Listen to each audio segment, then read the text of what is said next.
I first became a child at a young age. Growing up meant sitting through history classes that didn't really teach anything about Philippine history except for the barest of facts. Which sucks because I think history is both the best subject and the most important one. Everything has a history, and there are lessons you can learn from history. Or if there aren't any lessons, then there's at least a story you can get out of it.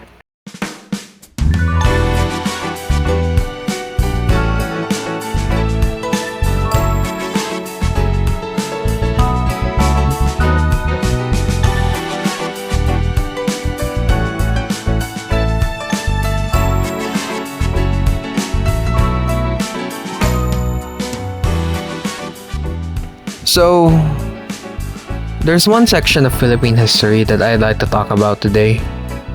Back in the 1930s, the Sakdalistas were probably the largest opposition group in the Philippines.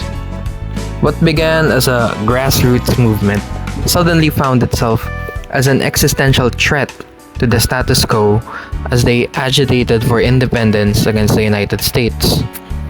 They'd go on from fighting for nationalism, to staging uprisings, to siding with fascists, before ultimately disappearing. So, for a movement that had such a weird ride in its history, it's strange that it rarely gets talked about. At the same time, it's hard to talk about the Sakdalista movement without diving into a bunch of other topics, but we'll try to keep it short. Now, just to get you up to speed, the 20th century began with the Philippines almost winning one war of independence against Spain before having to fight another one against the US. The Katipunan, who led the country's first national revolution, could barely keep up with the US war machine and ultimately lost. But that didn't mean that hopes for independence were dashed entirely. The idea that there was an unfinished revolution never really died. Despite the US employing a bunch of tactics to keep their new colony in line, the very idea that a foreign power was dictating terms to the Filipinos was unacceptable. The US tried everything from intelligence operations, political scandals, outright colonial abuse, education, culture, giving concessions to the entrenched land-owning class, and so on. But nationalist fervor simply seemed to increase with each passing year. Despite the generosity and tolerance of U.S. administration, still a hero of the Filipinos is 71-year-old Emilio Aguinaldo, leader of the bloody insurrection against American occupation, which for 2 years up to 1901 kept the islands in a constant state of war. Over the course of 3 decades, multiple movements sprang up ranging from labor unions to religious groups to political parties to secret societies in the style of the Katipunan. These groups, in turn, formed an informal network of radical and revolutionary ideologies. They were aware of each other, sometimes they intersected with each other, and membership was oftentimes fluid with each other, but they rarely actually met with each other. Now, to counter this, the US set up a colonial structure that slowly incorporated Filipinos in its government.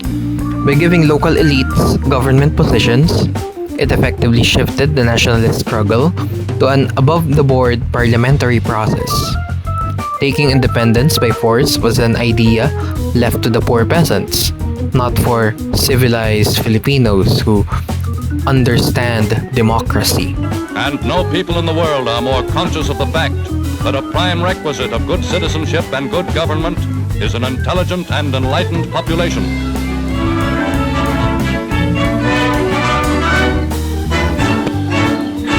Letting land-owning elites into the system also meant that they didn't have the incentive to shake things too much because they had more to lose than to gain. So, land reform and tenancy laws were left untouched since that allowed the land-owning class to reap major profit. Meanwhile, small farmers were reduced to tenancy just to survive. Landlessness led to exploitation due to high rent prices, usury, and sometimes even outright slavery. Despite the steady process of Filipinization in the bureaucracy, most Filipinos had no real way to participate in the democratic process. Grievances were left ignored, and elections really meant choosing between two different landlords. This meant that the only recourse was through armed struggle, which was usually crushed quickly enough by colonial forces. The government would then dismiss these as the work of bandits, agitators, or religious fanatics. Sensible, civilized Filipinos, they said, worked within the law to enact social change.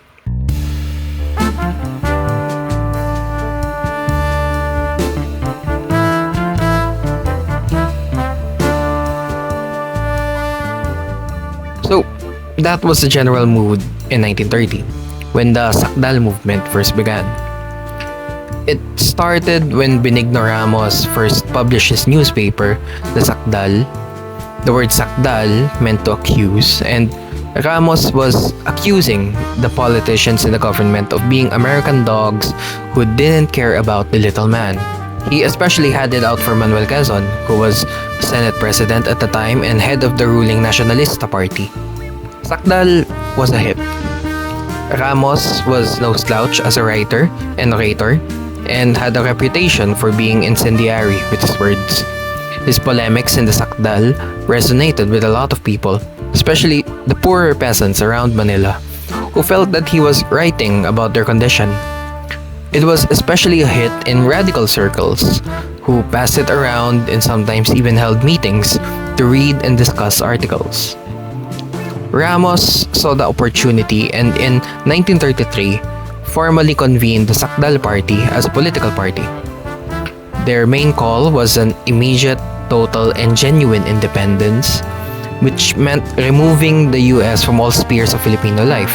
Sakdalistas pushed for supporting Filipino industries while calling for boycotts of foreign-made goods. They called for agrarian reforms to alleviate the peasant situation. Being a Sakdalista wasn't purely political. Issues of Sakdal also sometimes talked about what virtues a proper Sakdalista should have, comparing themselves to martyrs of the Philippine Revolution, especially Jose Rizal. Later on, some Sakdalistas would even compare Benigno Ramos to Rizal, going as far as to say that Ramos was a modern-day Rizal, or uniquely blessed by God.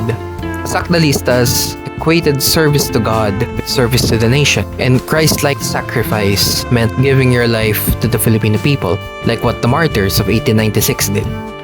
So, for the first few years, ruling officials barely took note of the Sakdalistas, thinking them more of a nuisance. The Nacionalista Party was busy with an internal feud between Quezon and Sergio Osmeña over the independence issue. That would change in the aftermath of the 1934 elections, when Sakdalistas won big with almost every candidate that they fielded. 1934 was the Sakdalista Party's peak, but it would also be the prelude to their early demise. Now, there was a sense that the Sakdalistas could eventually become an actual opposition party to the Nacionalistas. So, Quezon and Osmeña patched their problems up and began to close ranks. The Senate then began to railroad key legislation that would secure autonomy for the Philippines under a commonwealth and independence eventually 10 years after. Now, the Sakdalistas, despite their initial victory, had no way to counter the political maneuvering. The Sakdal movement was heavily suppressed in an attempt to silence their disapproval. By the end of the year, a constitution had been drafted and everything was set for the Commonwealth, pending a plebiscite on May 1935. The United States has granted the Philippines their independence, thus completely surrendering its sovereignty over the people of the Philippine Islands. Never before in the history of the world, a great nation has given up their sovereignty. Ramos and other top Sakdalista officers felt that they had no other choice but to resort to more radical means. Plans were drawn for an uprising with the goal of disrupting the plebiscite. Of course, officially, the Sakdalista Party was adamant that it would achieve independence by working within the parliamentary system. Members were split between those who were open to armed struggle and those who weren't. But also officially, the Sakdalista Party had lost any chance to develop as a genuine opposition party. So plans were drawn. Ramos, crucially, went to Japan in 1934 to solicit political support from the Japanese government. He found it in the fascists inside the Japanese army, who generally considered the American presence in the Philippines as a threat to Japanese hegemony. His followers would eagerly await news of Japanese support. Meanwhile, local Sakdalista leaders were drawing up plans and gathering strength. The uprising would take place in the early hours of May 2, 1935. Thousands of Sakdalistas would simultaneously rise up against the Commonwealth. The center of gravity was in Cabuyao, Laguna, where Sakdalistas cut telegraph lines, took over the church and the municipal hall, and set up a checkpoint to confiscate goods and arms from all foreigners. The hope was that the initial action would spark a general revolt, emulating the Katipunan's first action during the 1896 revolution. If not that, then Japanese support would swoop in and help the revolutionaries. Neither ended up happening. By the next day, Sakdalistas participating in the revolt swelled up to 65,000. By the end of the day, the revolt had been crushed by the constabulary. 69 Sakdalistas were dead and over 1,000 were arrested. The May uprising was doomed to fail from the start. Despite their numbers, the Sakdalistas didn't have the discipline, training, or a general plan to actually conduct an uprising. Ramos also failed to deliver. Despite the warm reception, the Japanese weren't ready to commit anything to the Sakdalistas. The Sakdalista movement was basically over. Its members were scattered and the organization was declared illegal. It did manage to secure concessions in the form of a social justice program, mostly out of fear that another uprising might take place if nothing was done. But independence was still far away for many Sakdalistas. Ramos returned to the Philippines in 1938 with a new plan. This time, he would use the Commonwealth instead of toppling it to achieve independence. His new goal now was to reform the opposition and springboard himself to the presidency. The political landscape had changed since then though. The largest opposition party was now the Popular Front, a coalition of minor parties spearheaded by the Communist Party. But Ramos still had his mass base and so was able to establish a new organization. Today in Manila, there are many who believe that a Japanese fifth column, an advance guard for occupation of the Philippines, is already at work under the leadership of Benigno Ramos, chief of the Ganap Party. The Ganap Party would never reach the notoriety of the old Sakdalista Party. It was a fringe movement in an already narrow space of opposition movements. It didn't help that the Ganap Party was so overtly pro-Japanese, at a time when most Filipinos were afraid that Japan might invade the Philippines. But the idea that Japan would support the Filipino people was just something that Ramos and the Ganapistas never really shook off. Their time would come in 1941 when Japan declared war on the United States.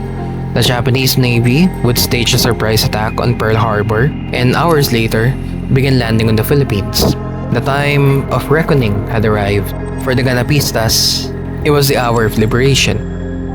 Mga kababayan, magsiwi na tayo sa inyong mga bahay. Gawin na ninyo ang dati ninyong gawain. Pagkat ang Pilipinas ay tahimik na. Huwag na ninyong isipin ang pagbabalik ng Amerikano. Pagkat hadlan ng Hapon ang lahat ng kanilang daan. The Japanese occupation of the Philippines would last 3 years and be remembered for its sheer brutality. To this day, the Japanese government has yet to apologize for some of its war crimes against the Filipino people, including the issue of comfort women.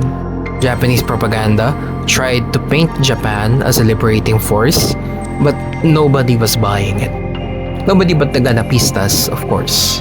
Ramos immediately pledged allegiance to Japan the first moment he could.